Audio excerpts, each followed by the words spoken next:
Mzigo wa kugharamikia uzalishaji wa nguo zenyewe na hatimaye nguo kupatikana kwa wapiganaji wetu unabebwa na nani hasa? Na wapiganaji wenyewe, kwa maana kuna makato kwa ajili ya hizi uniform, au serikali au vikosi vyenyewe ndio vinabeba gharama hizo?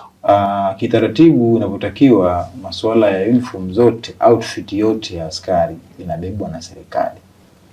Ndio utaratibu ulivyo. Ingawa sometimes inatokezea kikosi chenyewe kinapata hizo OC labda, kwa hiyo sometimes wanatumia mafungu yao. Yaani pesa ya serikali inapitia kwenye mafungu ya taasisi ya hiyo kikosi, ndio vinanunua zile items. Na yule ambaye amepata dharura, mfano fomu yake imechanika au imeingia doa ambalo ni ngumu kutoka, anahitaji fomu nyingine kwa haraka tofauti na mpango uliopo wa kupewa fomu kwa awamu, inakuwaje? Kwa wenzetu Tanzania bara kuna utaratibu umewekwa, kuna kibali maalum kimetoka kwa serikali kuu kwa ajili ya viwanda kuwauzia uniform wapiganaji wanapohitaji nguo ya ziada.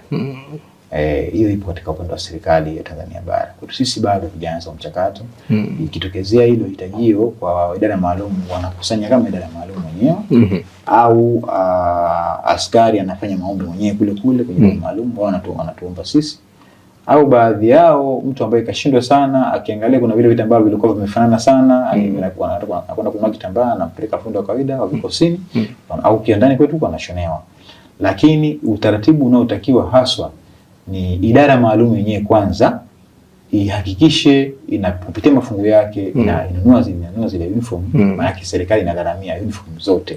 Na inapotokea emergency ya mtu mmoja kuhitaji, ina maana sisi tupate kibali kutoka serikali kuu itukubalie kwamba kuweza kuuzia hawa askari nguo kwa pale anapohitaji nguo ya ziada baada ya ule mgao wake wa kawaida wanapopata. Vipi kuhusu taswira ya viwanda vingine? Na sisi tupo ndio viwanda vya idara maalum za SMZ, lakini kuna viwanda vingine vinajihusisha na shughuli zinazofanyika hapa pia, manake zinafanana.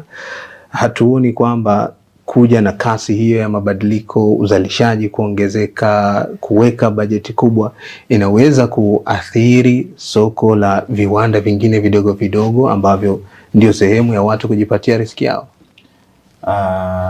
Mimi nadhani soko la biashara ni kubwa, hitajio la bidhaa ni kubwa. Hivi ninavyokuambia mpaka sasa hivi hatujaweza kutimiza au kufeed hitajio la wananchi. Kwa mfano mdogo tu, ukiangalia idadi ya Wazanzibari walivyo, idadi ya wapiganaji wetu walivyo, hatujaweza kusavu watu wote.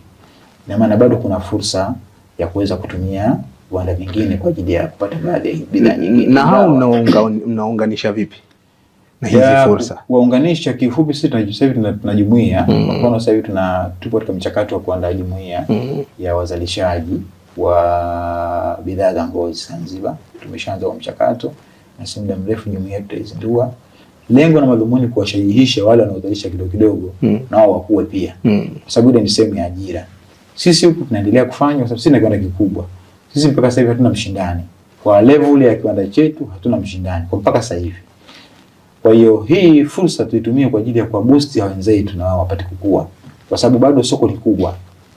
Una hitajio kubwa. Kwa mfano sasa tunakuelekea sasa hivi kwenye masuala ya sikukuu, hitajio la nguo ni nyingi na kubwa sana, na wengi hawapendi kuagiza bidhaa kutoka nje ya nchi kwa sababu ya utamaduni wetu. Huwezi kuagiza visuruali, viguo vifupi, vinguo vinavyoonesha miili.